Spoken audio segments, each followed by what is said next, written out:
Hello दोस्तों, एक बार फिर से आप सबका स्वागत करता हूं आपके अपने।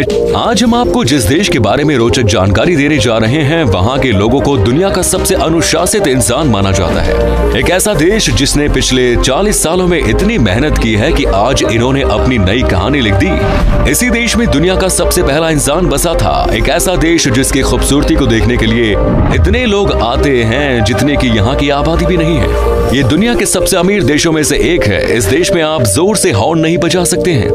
इस देश के सारे घर, ऑफिस और इमारतें आपको सफेद देखने को मिलेंगी। और इस देश में है सबसे बड़ा तेल भंडार। दोस्तों, आज हम बात कर रहे हैं शानदार देश ओमान की।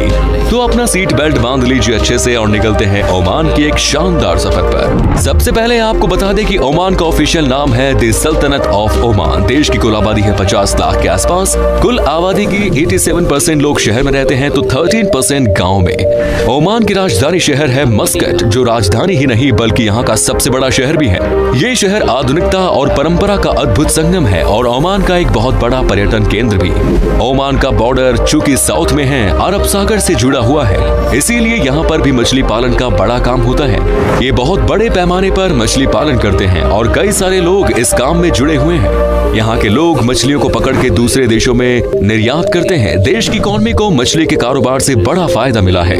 साथ ही ये देश खजूर, मछली और कुछ अलग तरह की एग्रीकल्चरल प्रोडक्ट का भी निर्यात बड़े स्तर पर करता है। तभी तो यहाँ पर कई सारे लोग इस तरह के काम पर लगे हुए हैं। यहाँ लोगों के बीच में नए नए बिजनेस को डेवलप करने का बहुत शौक है। इतना ही नहीं, ओमान का एक और कारोबार जो कि इस देश को दिन ब दिन अमीर बना रहा है, वो है लाखों की संख्या में सालाना दुनिया के लोगों का इस देश में आना। दोस्तों, टूरिज्म यहाँ का एक बड़ा बिजनेस है और इससे ओमान देश की खूब कमाई होती है। लेकिन ओमान में टूरिज्म को ऐसे ही बढ़ावा नहीं मिला है। इस देश के सुल्तान ने एक से बढ़कर एक हिस्टोरिकल प्लेस को डेवलप किया है। इसे देश के बड़े शहरों से जोड़ा ताकि अगर सैलानी आए तो उन्हें किसी तरह की कोई परेशानी ना हो। आज उनकी सोच के दम पर ओमान दुनिया भर के लोगों को अपने देश की ओर आकर्षित करने में सफल हो रहा है। ओमान देश एक समय बहुत ही गरीब हुआ करता था। 1970 तक इस देश में बहुत गरीबी हुआ करती थी। इतनी परेशानी थी कि यहाँ के लोगों के पास खाना खाने तक के लाले पड़े थे। पहनने के लिए कपड़े नहीं थे। यहाँ के लोगों की रहन सहन की ज्यादातर अफ्रीकी देशों की तरह हुआ करते थे।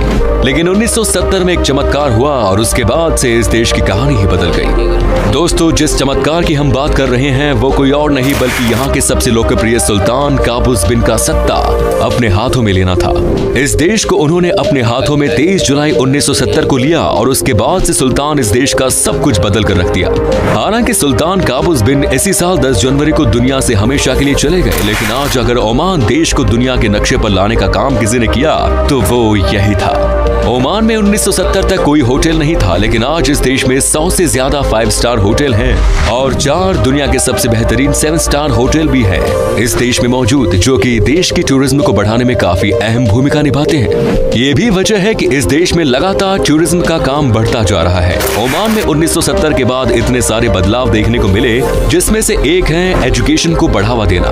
कहाँ एक समय इस देश में पढ़े लिखे लोगों की संख्या देश की आधी आबादी में नहीं थी और कहाँ आज इस देश में 92% लोग पढ़े लिखे मिलेंगे। यहाँ के सुल्तान ही ये बात कहा करते थे कि शिक्षा दुनिया में सबसे अच्छा इन्वेस्टमेंट है। आपको बता दें कि ओमान देश में मेडिकल की पढ़ाई करने वाले स्टूडेंट का खर्चा यहाँ के सुल्तान ही उठाते हैं। जी हाँ, यहाँ मेडिकल की पढ़ाई बिल्कुल मुफ्त है भाई। ओमान एक अरबिक मुस्लिम देश है और ओमान में रहने वाले लगभग 75% लोग मुस्लिम हैं। देश की बाकी अरबिक देशों की तरह यहाँ महिलाओं के साथ किसी भी तरह का भेदभाव नहीं होता है। इस देश में महिलाओं को पूरी आजादी है अपने तरीके से जिंदगी जीने की। साथ ही यहाँ की महिलाएं न सिर्फ मनचाहा जॉब करती है बल्कि आजकल देश की सेना में भी शामिल हो रही हैं। जब भी हम जानते हैं कि अरबिक देश में महिलाओं को ज्यादा आजादी नहीं दी जाती, लेकिन ओमान इस मामले में अलग है। यहाँ की महिलाएं वोटिंग में भी हिस्सा लेती हैं और सरकार बनाने और हटाने में इनका अहम भूमिका होता है। ओमान देश के लोग बहुत ही गंभीर स्वभाव के होते हैं। यहाँ के लोग न तो किसी से कुछ ज्यादा बोलते हैं और न ही किसी की बात पर लड़ते हैं, लेकिन ऐसा नहीं है कि ये घमंडी है। ये लोग बहुत ही ज्यादा सादे होते हैं। और सबसे अच्छी बात ये कि यहाँ पर जो एक बार नियम बन जाता है उसे यहाँ के हर नागरिक पालन करते हैं। यही वजह है कि इस देश ने खूब तरक्की की है।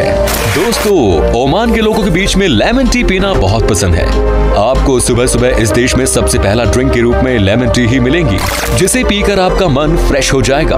ओमान के लोगों को डेजर्ट में आइसक्रीम खाना सबसे ज्यादा पसंद है। आप जब इस देश में आओगे तो आपको पता चलेगा कि यहाँ पर किस तरह आइसक्रीम लवर है। यहाँ एक से बढ़कर एक फ्लेवर का आइसक्रीम खाने को मिलता है। सबसे अचंभित करने वाली बात तो ये है कि इस देश में चिली आइसक्रीम भी मिलता है।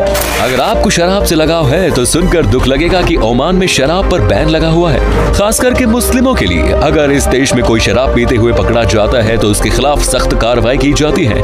लेकिन ईसाई लोगों के लिए इस पर छूट है, लेकिन उन्हें भी शराब पर अपनी मंथली इनकम का 10% से अधिक खर्च करने की अनुमति नहीं है। ओमान देश में जैसे ही कोई बालिग हो जाता है, यानी कि 18 साल से ज्यादा का हो जाता है, तो उसे यहाँ की सरकार उसे एक हिस्सा जमीन दे देती है, जिसे वो अपने घर बनाने के लिए इस्तेमाल कर सकता है। और जिसके पास महीने में $1000 से कम की कमाई है, उसे यहाँ की सरकार खुद ही घर भी बना कर देती है। यहाँ घर खरीदने का कोई टेंशन नहीं होता और न ही टैक्स भरने का। ओमान देश का रिश्ता हमारे देश से बहुत ही अच्छा है। यहाँ के कई सुल्तानों की पढ़ाई हिंदुस्तान में हुई है। कई सारे इंडियन लोग आपको देखने को मिलेंगे इस देश में। ओमान की कुल जनसंख्या लगभग 20% भारतीय है। अमेरिका के बाद इंडिया के सबसे ज्यादा इंजीनियर इसी देश में काम कर रहे हैं और ओमान को आगे ले जाने में मदद कर रहे हैं। यहाँ पर इंडिया के लोगों को अच्छे खासे पैसे मिलते हैं और साथ ही राजधानी शहर मस्कट में 2 हिंदू मंदिर भी है, जिनमें से एक 100 साल से भी पुराना है। इंडिया के अलावा ओमान के रिश्ते अमेरिका और ब्रिटेन के साथ भी बहुत अच्छे हैं। ओमान का अमेरिका और ब्रिटेन के साथ ट्रेडिंग का रिश्ता है। कुछ चीजें ओमान से यहाँ निर्यात की जाती हैं, तो कुछ चीजें अमेरिका और ब्रिटेन से खरीदी जाती हैं। दुनिया के अमीर देशों को सूची में ओमान का नंबर 24वें स्थान पर आता है। आप यकीन करें या ना करें, लेकिन ये देश आर्थिक तौर पर कई देशों से कोसों आगे है। आपको जानकर हैरानी होगी, लेकिन इस देश की आबादी 50 लाख से भी कम है, लेकिन इस देश में बनाया गया जहाज बहुत बेहतर माना जाता है। दुनिया के कई देश अपने जहाज बनाने का काम इसी देश में कराते हैं। ओमान देश के लोग बहुत ही मेहनती होते हैं। ये बात बिल्कुल भी नहीं जचती है एक अरब देश के लिए, क्योंकि अरब के देशों में इतना पैसा है कि यहाँ के लोगों को मेहनत करने की आदत ही नहीं। लेकिन ओमान की बात दूसरे अरब देशों से काफी अलग है। यहाँ के लोग बहुत मेहनती होते हैं। यहाँ कोई भी ऐसा इंसान आपको नहीं मिलेगा जो कि आधा अधूरा काम छोड़कर चले जाए। हर एक इंसान अपने काम को मन लगाकर करते हैं। ओमान को पक्षियों का देश भी कहा जाता है। बहुत ही कम लोगों को पता है ये बात कि ओमान में आपको ठंड के मौसम में यूरोप, अफ्रीका और एशिया के सभी तरह के पक्षी आपको देखने को मिलेंगे। पक्षियों को शायद ये देश बड़ा पसंद आता है। ओमान देश की अगर मौसम की बात की जाए तो यहाँ भी हमारे देश की ही तरह हाल है। यहाँ गर्मी के मौसम में बहुत गर्मी पड़ती है, तो वहीं ठंड के मौसम में औसतन ठंड होती है, जबकि जुलाई से लेकर सितंबर के महीने में कई बार बारिश भी देखने को मिलेगी।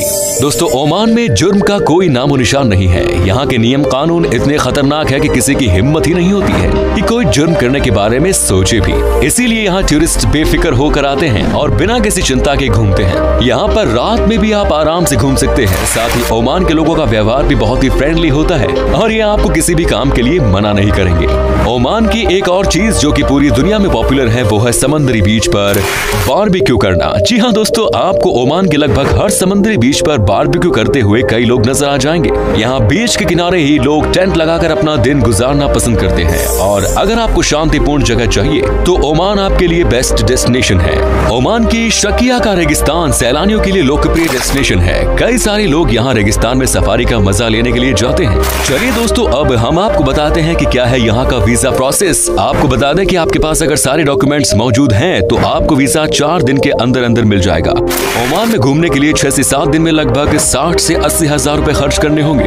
दोस्तों, ओमान की करेंसी ओमनी रियाल है, जिसकी वैल्यू लगभग 194.73 भारतीय रुपए के बराबर होता है। तो दोस्तों, ये था दुनिया का सबसे बेहतरीन देशों में से एक ओमान। कैसा लगा बताइए हमें कमेंट्स में।